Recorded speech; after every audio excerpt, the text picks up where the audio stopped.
Study IQ IAS, अब तैयारी हुई अफोर्डेबल।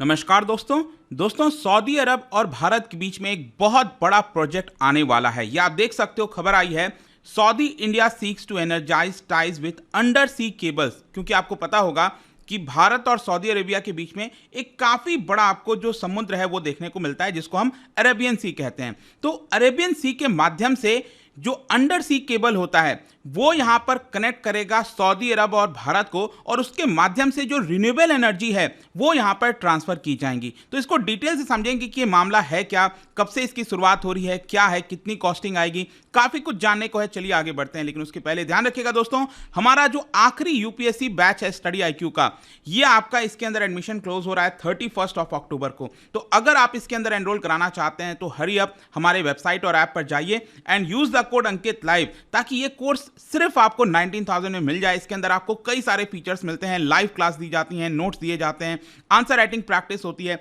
इसके अलावा मेंटरशिप मिलता है, कोई दिक्कत है, प्रॉब्लम है, कभी भी आप अपने मेंटर से पूछ सकते हैं। इसके अलावा अगर आप MCQs अटेम्प्ट करना चाहते हैं तो मेरे इंस्टा पेज पर जा सकते हैं, वहां पर स्टोरीज में जितने भी MCQs हैं उसको आप अटेम्प्ट कर पाएंगे।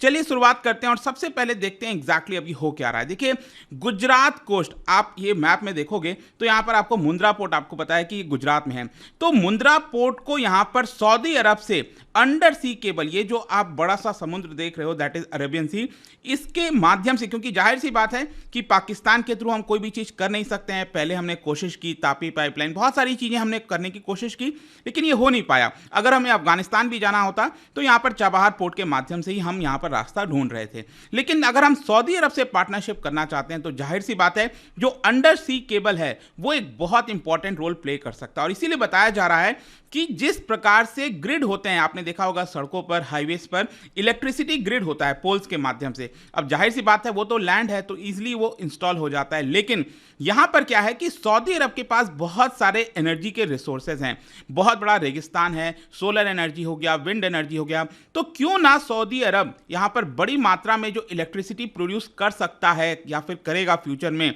क्योंकि अभी तो ऑयल पर सब कुछ डिपेंडेंट है, लेकिन आगे फ्यूचर में इसके पास रिन्यूएबल एनर्जी की भी काफी कैपेसिटी है, तो क्यों ना वहां से जो इलेक्ट्रिसिटी है, एनर्जी है, वो भारत ट्रांसफर कर दिया जाए।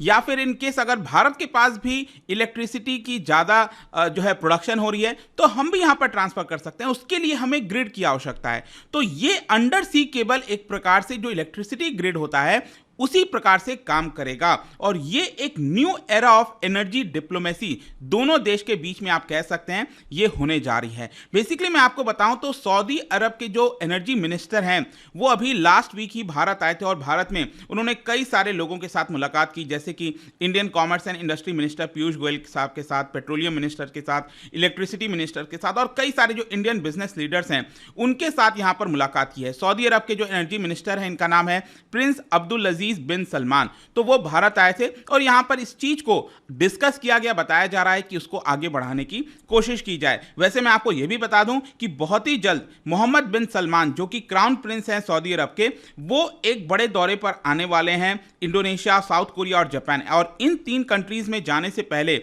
वो भारत भी आएंगे और इसको लेकर फर्दर पुश किया जाएगा। लेकिन यहां पर जो सबसे बड़ा प्रश्न है कि दोनों कंट्रीज अब कोशिश कर रहे हैं कि इसका कमर्शियल वायबिलिटी कितना होगा। मतलब आप यूं समझिए कि मान लो अगर हम जो इलेक्ट्रिसिटी भारत में प्रोड्यूस कर सकते हैं, अगर उसकी कॉस्ट कम आती है इन कंपैरिजन टू ये अंडर सी केबल के माध्यम से, तो जाहिर सी बात है फिर अंडर सी केबल लगाने का कोई मतलब नहीं रह जाता। लेकिन अगर यहां पर अंडर सी केबल के माध्यम से जो हमें इलेक्ट्रिसिटी मिल रही है वो ज्यादा सस्ती है और ज्यादा पैमाने पर मिल सकती है, तो क्यों ना हम ये वाला रास्ता तलाश सकें। उसके लिए हमें कमर्शियल वायबिलिटी चाहिए होगी, वो देखना होगा, और ये बहुत लंबा समय लग सकता है इसको करने के लिए। क्वेश्चन ये है कि इसकी कॉस्टिंग कितनी आ सकती है। वैसे यहां पर एक इंपॉर्टेंट चीज मैं आपको ये भी बता दूं कि अगर भारत चाहेगा तो अबू धाबी की गवर्नमेंट भी इसके अंदर शामिल हो सकती है। जैसे कि आप देख सकते हो यहां पर ये सऊदी अरब है और इसके पास UAE that is United Arab Emirates. अब यूनाइटेड अरब एमिरेट्स में आपको पता होगा कि यहां पर 7 एमिरेट्स आते हैं, जिसमें जो सबसे बड़ा है वो है आपका अबू धाबी, उसके बाद दुबई और फिर बाकी के एमिरेट्स आप देख पाओगे। तो ये अबू धाबी अगर यहां पर एग्री कर जाता है तो अबू धाबी, सऊदी अरब और भारत तीनों मिलकर इस प्रोजेक्ट को ऑपरेट कर सकते हैं। और बताया जा रहा है कि इसका कैपिटल कॉस्ट, मतलब कि जो सी केबल की मैं बात कर रहा हूं, उसका कैपिटल कॉस्ट लगभग 15 बिलियन डॉलर से लेकर 18 बिलियन डॉलर के पास आ सकता है। देखो ये फिगर्स फाइनल नहीं है, यहां पर बोला गया कि हो सकता है इसमें एक बड़ा चेंज हो जाए फिगर में, लेकिन लगभग अभी के पैमाने पर आप देखोगे तो ये ऐसी बात कही जा रही है। इसको आगे बढ़ाने के लिए सऊदी के जो एम्बेसडर हैं भारत में, उन्होंने ऑलरेडी इन्विटेशंस भेजा है भारत के कई सारे बिजनेस हाउसेस को, जैसे Tata group, Reliance, JSW, Jindal steel हो गया, स्टेरलाइट पावर, अडानी हो गया। तो बहुत सारे बिजनेसेस को यहां पर इन्विटेशन भेजा गया है कि क्या आप इसके अंदर शामिल होना चाहते हैं। अगर मैं आपको डिस्टेंस बताऊं, गुजरात कोस्ट से लेकर और यहाँ पर एमिरेट ऑफ फुजैरा, ये अगर आपको देखा हो, ये यूनाइटेड अरब एमिरेट्स है, यहाँ पर जो कई सारे एमिरेट्स आपको दिख रहे होंगे, तो सबसे टिप पर आप देख पाओगे यहाँ पर शुरुआती है जो है वो है आपका फुजैरा।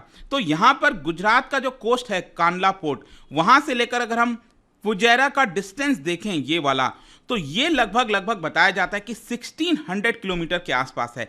या फिर अगर हमें इसके डिस्टेंस को कम करना है तो ये भी बताया जा रहा है कि इसको ओमान के साथ भी लिंक किया जा सकता है, मतलब रादर दैन गोइंग हियर, यहां पर इस कोस्ट को इससे जोड़ा जा सकता है। तो इसकी डिस्टेंस लगभग 1200 किलोमीटर के आसपास हो जाएगी, रादर दैन ये 1600 किलोमीटर। और इसका डीपेस्ट पॉइंट मैं अगर आपको बताऊं तो वो लगभग बनता है 3.5 किलोमीटर के आसपास। जो अंडर सी केबल का डिस्टेंस होगा, डेप्थ होगा, वो 3.5 किलोमीटर के आसपास बताया जा रहा है।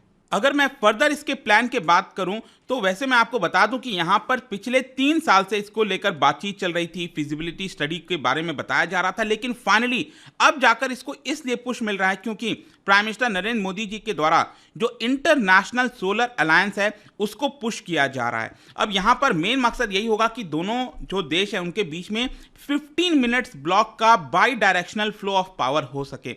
मतलब कि अगर मान लो पावर इधर से आना है भारत की तरफ तो भी आ सके 15 मिनट्स ब्लॉक में, और यहां से इधर जाना है तो वो भी आ सके। और इसमें जो भी जो इंटरमिटेंसी आती है, जो प्रॉब्लम्स आती है, क्योंकि जो सोलर एनर्जी होता है, विंड एनर्जी से जो पावर जनरेट होती है दोस्तों, आपको समझना है कि वो काफी फ्लक्चुएट करती रहती है।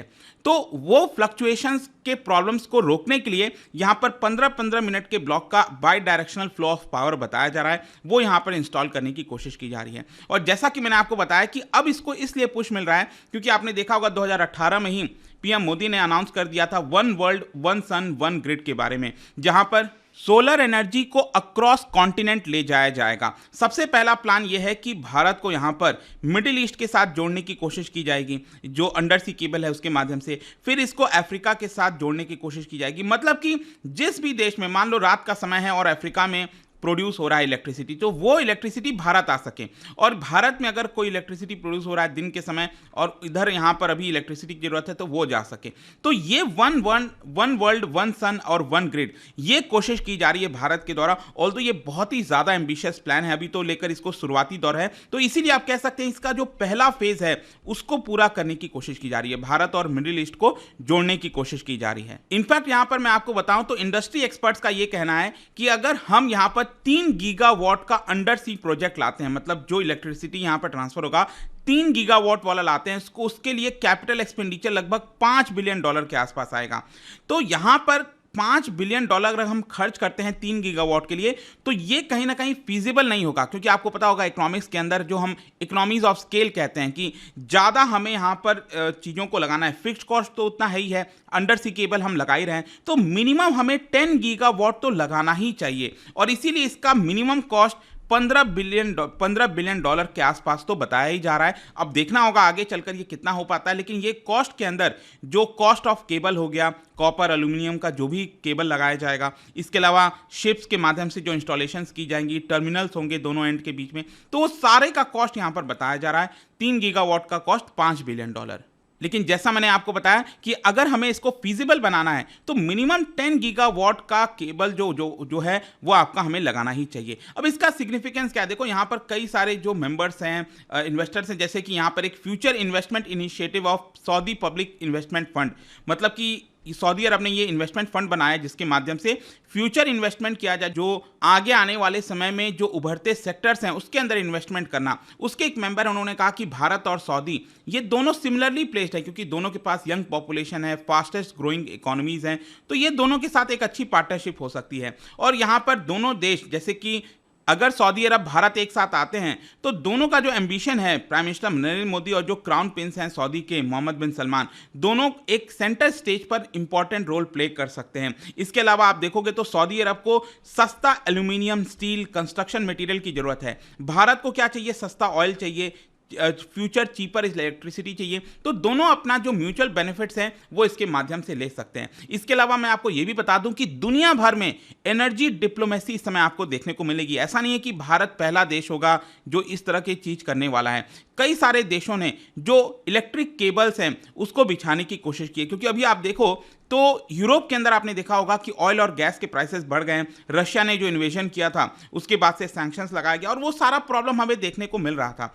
तो उसके पहले ही आप देख सकते हो यहाँ पर यूके और नॉर्वे दोनों के बीच में swap hydro offshore wind energy, ये आपका लगाया गया है 800 किलोमीटर का अंडर सी केबल। ये आप देख सकते हो, नॉर्थ सी लिंक, नॉर्वे से यूके में इसको बिछाया गया 800 किलोमीटर का है, ये काफी लंबा है।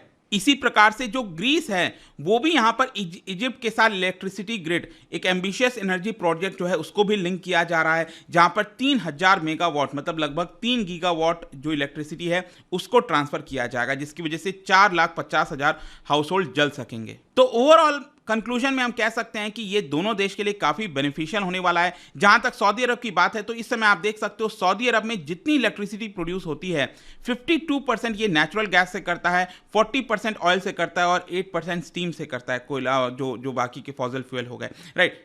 लेकिन आगे फ्यूचर में सऊदी अरब 2032 आते, क्योंकि इस समय अगर आप इसकी एनर्जी प्रोडक्शन देखोगे तो ये 555 गीगावाट है, लेकिन 2032 आते इनको बढ़ाकर 120 गीगावाट करना होगा। तो कहीं ना कहीं ये जो अंडर सी केबल है वो काफी बड़ी पैमाने पर मदद कर सकता है, सिर्फ सऊदी अरब के लिए नहीं, भारत के लिए भी। तो लेट्स सी किस तरह से चीजें आगे ये बढ़ती हैं। बट आई होप कि इस वीडियो के माध्यम से जो प्रोजेक्ट के बारे में डिस्कशन हो रहा था वो सब कुछ आपको पता चल गया होगा। और जाने से पहले एक ज्योग्राफी से रिलेटेड एक क्वेश्चन है, कांटो प्लेन, क्या आप बता सकते हो ये कौन से देश में आपको देखने को मिलेगा? इसका राइट आंसर आप सबको पता है, मेरे इंस्टाग्राम पर तो मिलेगा ही, वहां पर अगर आप नहीं हो कोई बात नहीं, टेलीग्राम से भी ले सकते हैं इसका सही उत्तर। मैं कई सारे जो एमसीक्यूज हैं वो यहाँ पर स्टोरीज में डाला करता हूँ। बाकी अगर आपको पीडीएफ चाहिए तो टेलीग्राम पर आइए, अलग अलग सोशल मीडिया पर आप जुड़ पाओगे। और जैसा मैंने बताया यूपीएससी का जो बैच है दोस्तों वो आप ले सकते हैं, क्योंकि this is the last batch for UPSC 2023 preparation. ये आपके पास आखिरी मौका है। Use the code Ankit live. I hope की वीडियो आपको पसंद आया होगा। मिलता हूं आपसे next time. Till then thank you very much, see you soon. Study IQ IAS, अब तैयारी हुई अफोर्डेबल।